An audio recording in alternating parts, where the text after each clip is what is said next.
Alright, ladies and gentlemen, boys and girls, I am back, and today it's going to be the first ever episode of Realm Theories. Alright, so if you end up enjoying this, please, by all means, share this with your friends, drop a like, and don't forget it in the end to go in the comments down below and tell me if you agree with me, or if you disagree, tell me your theories, and did you enjoy this video? Do you actually want me to do more of these videos? Because I have more theories. I'm not even joking. I have a lot of theories that can actually, you know, be a potential series. And I want to keep going. But I also want you guys to let me know whether, like, you liked it, right? So let's go into this. This theory is about somebody that a lot of people have always thought, oh, it's a nice person. It wouldn't even hurt a fly. Probably somebody who you never would have suspected to be a bad person or even responsible for such mean or evil acts. What if I told you that this person is from the Magistrate and you're probably thinking already Corvus? Nope, it is not Corvus. You could also be potentially thinking Vivian. Nope, not Vivian. Not at all. The person I am talking about is none other than our boy, Torvald. That's right. I'm not joking, okay? Calm down. Hear me out for a second. I want to take my time to explain this. I want you guys to focus on Torvald's story and some of the things he holds as personal items, okay? And before we go into it, I want you just to show you a little, little interesting fact that maybe you never noticed. Have you ever noticed that Torvald has this little stone right there? Have you noticed that this stone is really similar to this one right here? There, on the glove. Yeah, this is like a substitute for this. In case this breaks, you can see even has like that little half moon there and then that little plug there, which is right here. Like, in case this breaks, he ends up switching it with this one. So there you go. But why am I saying that Torvald is evil? Or even responsible for anything evil? So, initially I was trying to prove of how he was, doing stuff he shouldn't. But then I actually found hard evidence that it's actually like that. Okay? So let's start off with the first thing. Torvald, who is Torvald? Torvald is known to be like an architect, although he doesn't, he's not known for building houses or anything. He's more of like architect with his technology and so on.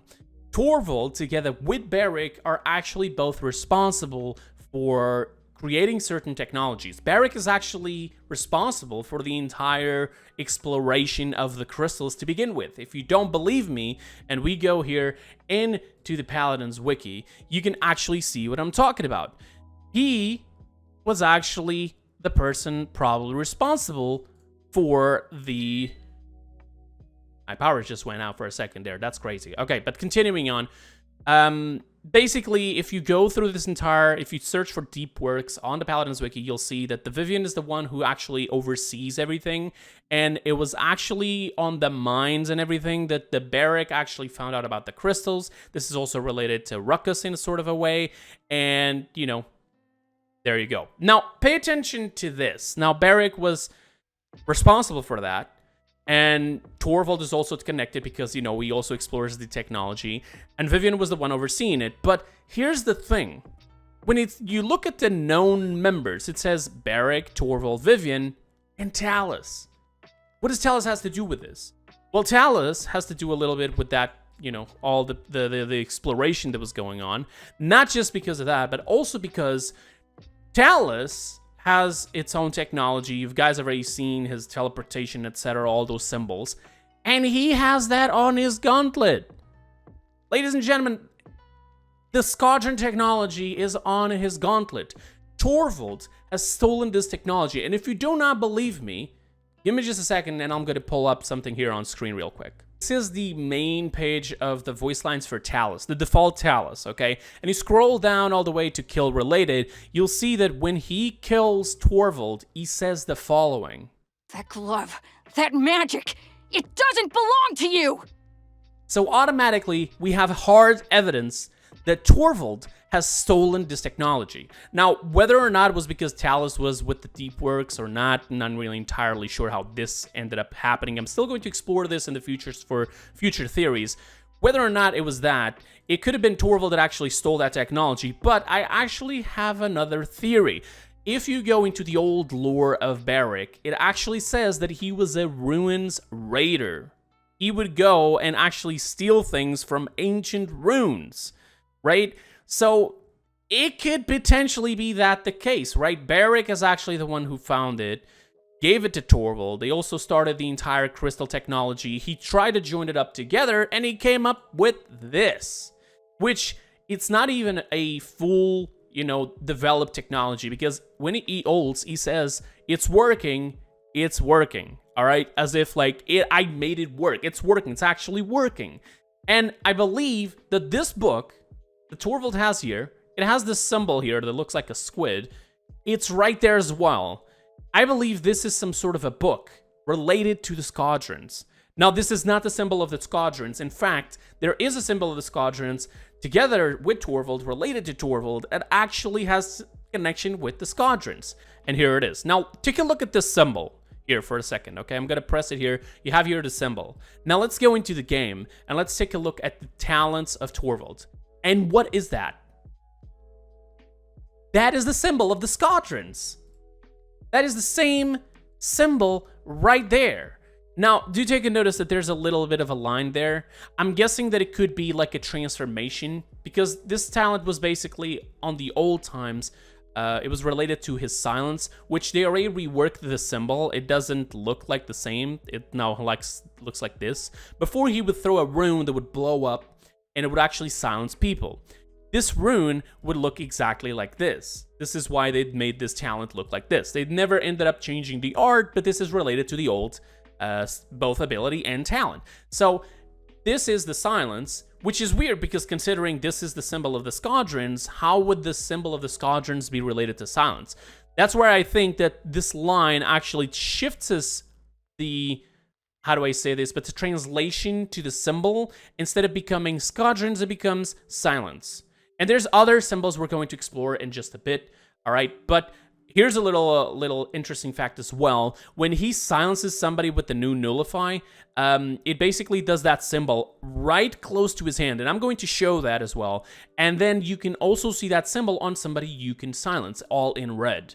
Now, I believe that it doesn't have that extra line that I was talking about, so maybe this theory of me that this is a different symbol because that line is just wrong. Maybe it could be a actual change to the symbol, because another thing that I've managed to find, and I'm going to jump here on a training ground so I can show you guys what I'm talking about, is that when both Talus and Vatu, they're both Squadrons, when both of them use their teleportation, you actually are going to see a symbol of teleportation, but it's tiny, a little bit different.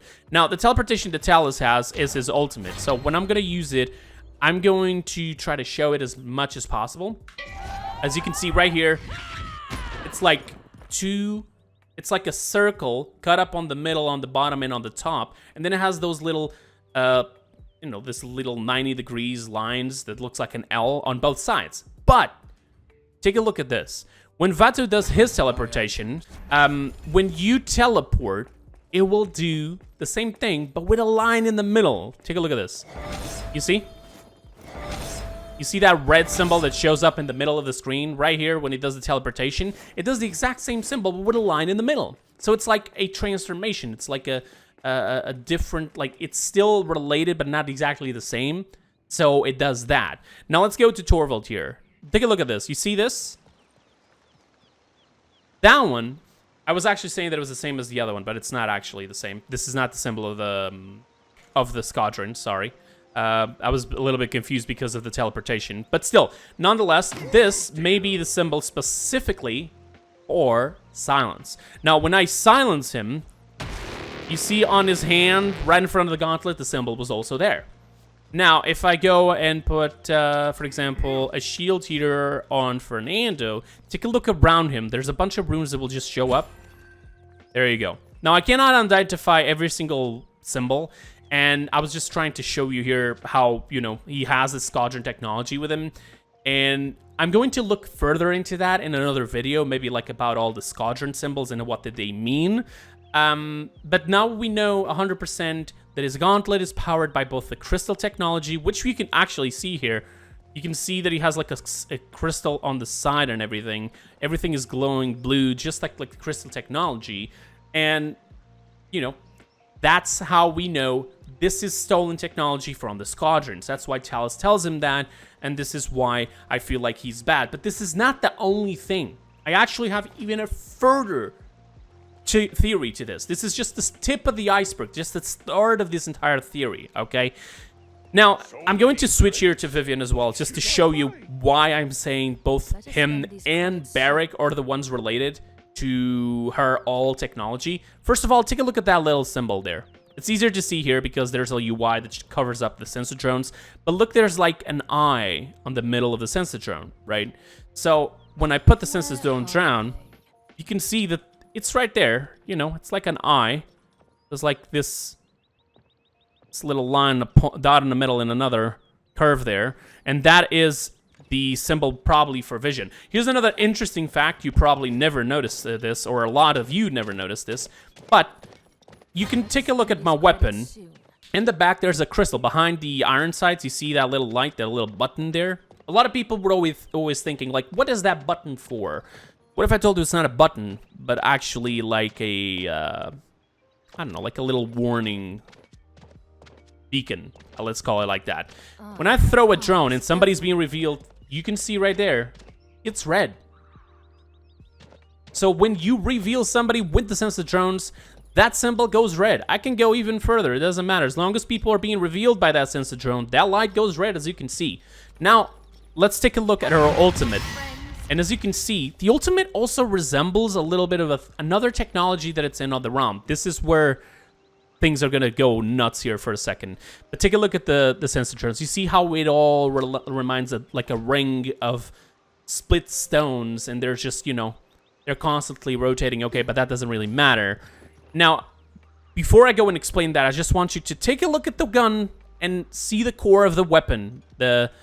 When she grabs her here on the emote, you see that little core, that little crystal. That is the crystal technology that has been explored by both Barrick and Torvald.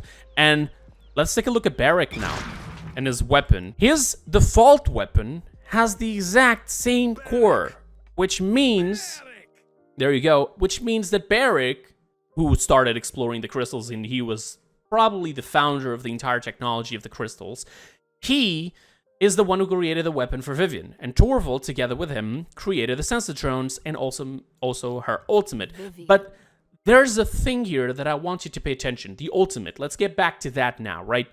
The ultimate is very similar to another type of technology that exists in this game. Not a lot of people have noticed it, and not a lot of people even bother to look at it. All right, some people may have noticed it already, and I'm not going to say that it's impossible.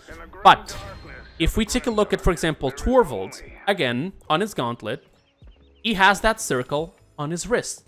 You see right there before the gauntlet, that circle? That's the same thing. Now, when we start shooting, that circle is going to open. You see how it's vibrating and it's opening? Now it's even more open. Do you see how it's all almost like splitting apart? Now I'm gonna save one ammo because when you reload, that just goes back in, right? This is like an indicator for you to tell you that you're running out of ammo. You're gonna have to reload, and that is all related. The question is, I think Torvald has stolen another type of technology that is in Squadron. That technology right there. When you ult, which I can't because I don't have ult charge, but when you ult, that circle starts rotating.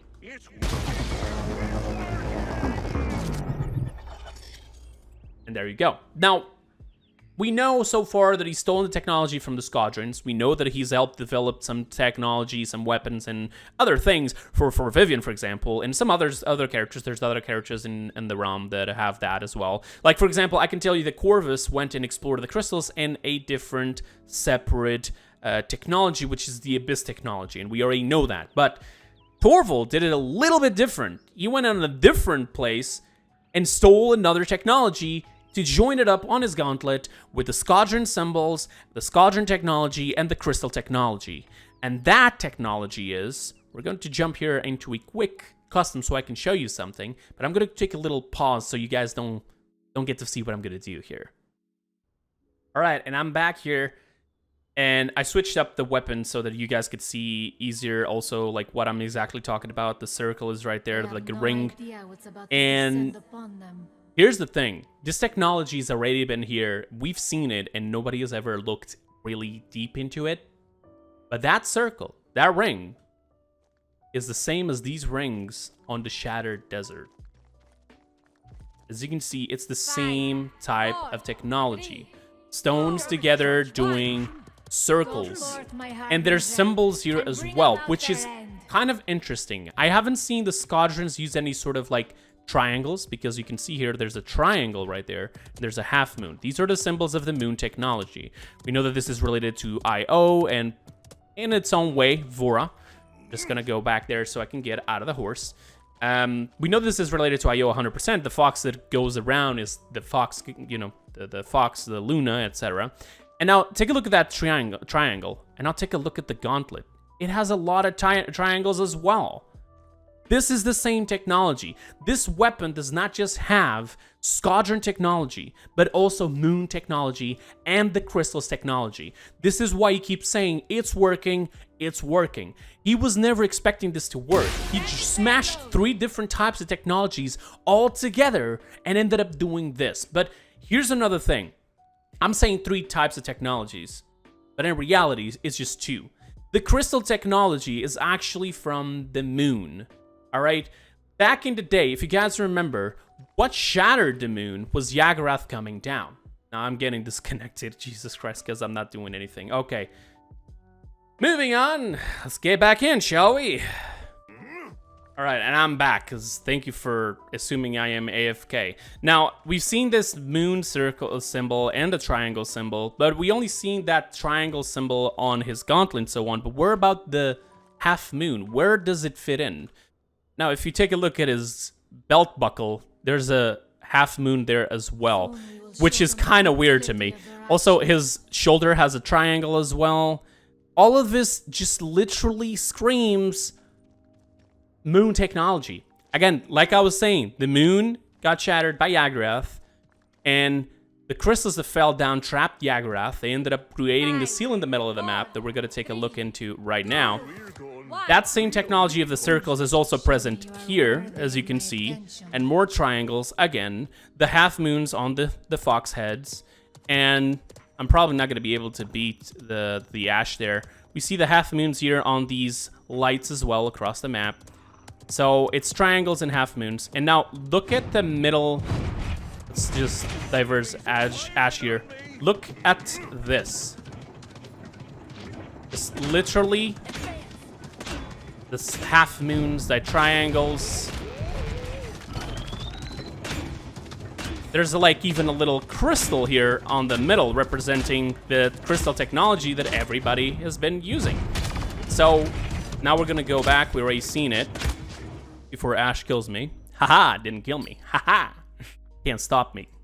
So I'm gonna go back to shooting range so we can appreciate everything just slowly and actually take it in. And I'm going to talk about what my real theory is all with all of this information we collected so far.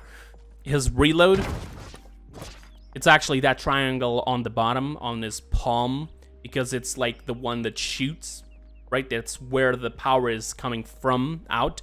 The symbol on the top of his palm, you've seen it right there. It's like a triangle with like an S on top of it. That has nothing to do with shooting. It's actually to do with his reload. So when he presses that symbol that it has on the book as well, it rotates the other symbol on the front and generates a shield. All right? When you go and put a shield on somebody, it doesn't press anything, but you also end up seeing some symbols around people. All of this together is literally stolen technology. So let's start the final part of this theory. Why do I think that Torvald is so evil? Because he stole technology? Maybe. But what if I told you that I feel like he is responsible for everything that is happening right now? He is responsible for Jagarath being released. You're probably thinking, how the hell you have that theory? That makes no sense whatsoever, right? So let's recap here for a bit. The Magistrate are trying to seize all the crystal technology from the realm. One of the people that we've seen so far that went ahead and leaded most of those missions to seize that technology and also deal with other close, related stuff is Corvus. Now, Corvus had to have the information that there was this moon technology on the Shattered Desert. And Torvald already has it. So my theory is that Barrick, being a person who has went ahead and, stolen technology from ancient places, he could have found something related to this moon technology, stole it, take as well the crystal technology, started all the process. Torvald ended up reusing that technology, and now Torvald knows about this. Torvald ends up telling Corvus about the technology and how it needs to be seized or taken for them to use, right? And this is why Corvus goes into the Shattered Desert. The Resistance only goes to the Shattered Desert because Genos shows up saying there's an evil coming, which Io probably believes that Jagarath is going to be released, but she's too scared to come down because people would look at her in a different way. We don't get to see the moon on this map, unfortunately. But Io doesn't want to come down because she doesn't feel like she's going to be seen or appreciated the right way, because she's a shattered goddess now. She's not whole, right? And with that all in mind, she tells that to Genos. Genos ends up recruiting the Resistance. The Resistance goes into the Shattered Desert, and this is how they plan on trying to stop Corvus. In the Book of Atlas, if you see the trailer of Atlas, which I can pull up here right now. All right, so we're here.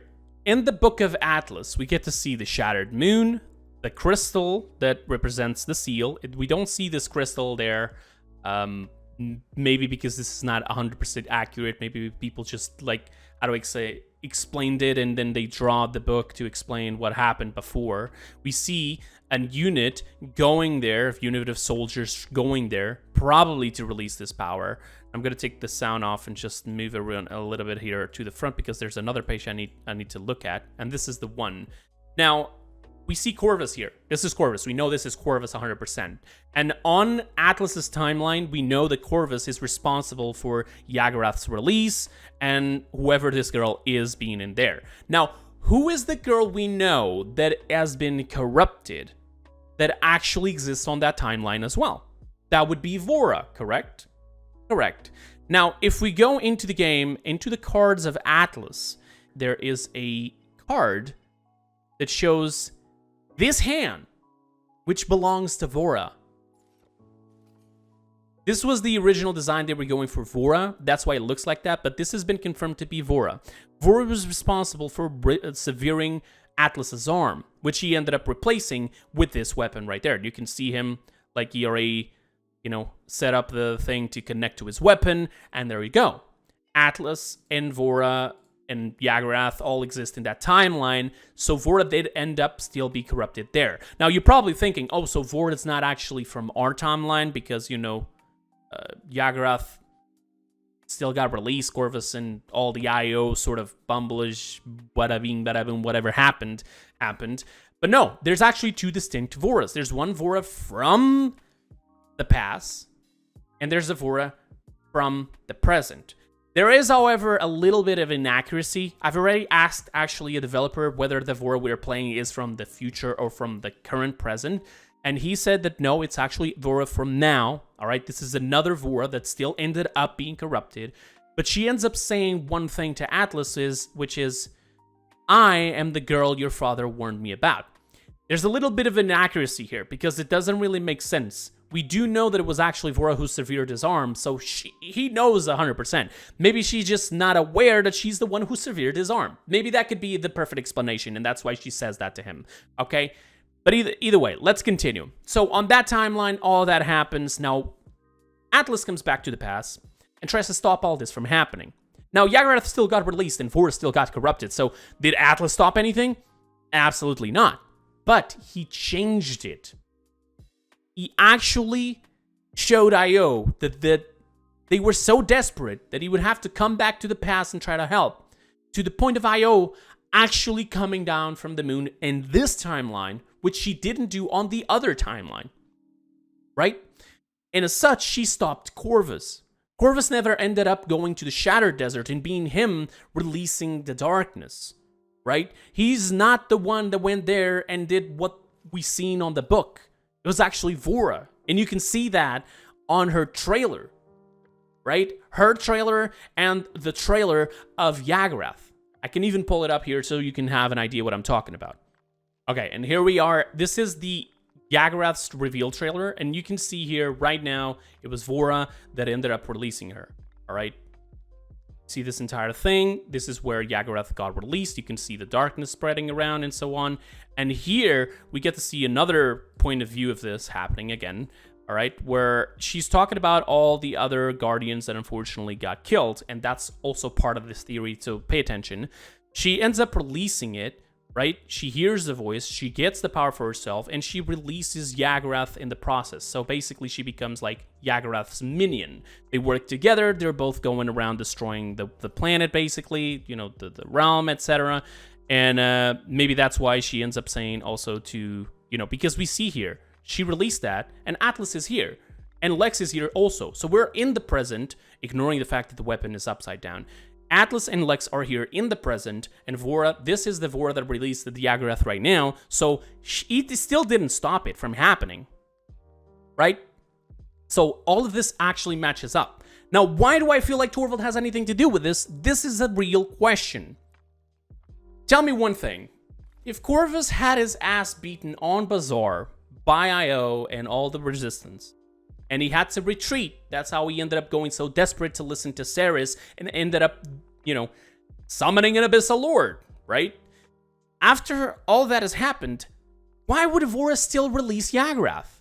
Io came down, didn't she? Well, yes, but Io came down on Bazaar. You see that she shows up on Bazaar and ends up stopping what's happening there. She didn't went to the Shattered Desert.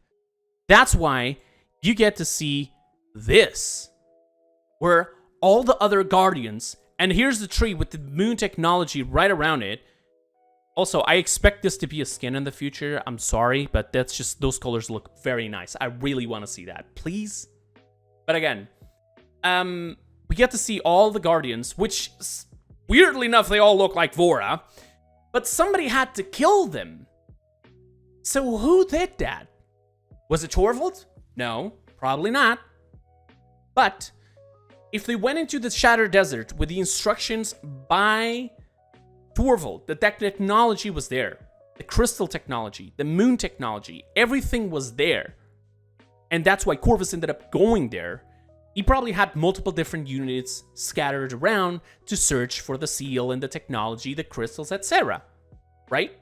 Right. So another unit from the Magistrate is actually the responsible for the death of these Guardians.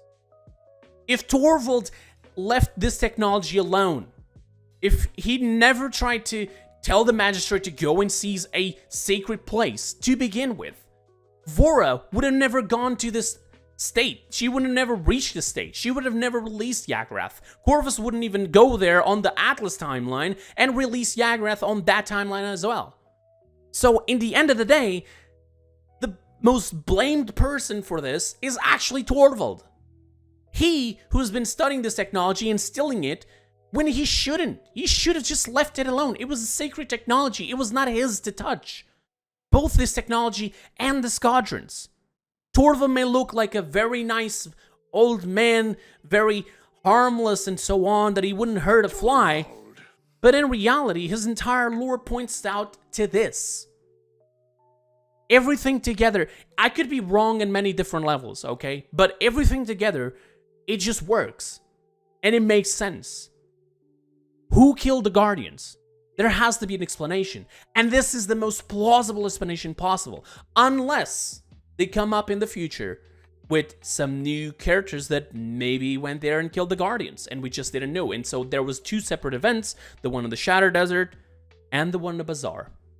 So ladies and gentlemen, this is my theory for the first episode of Realm Theories, and I hope you guys enjoyed.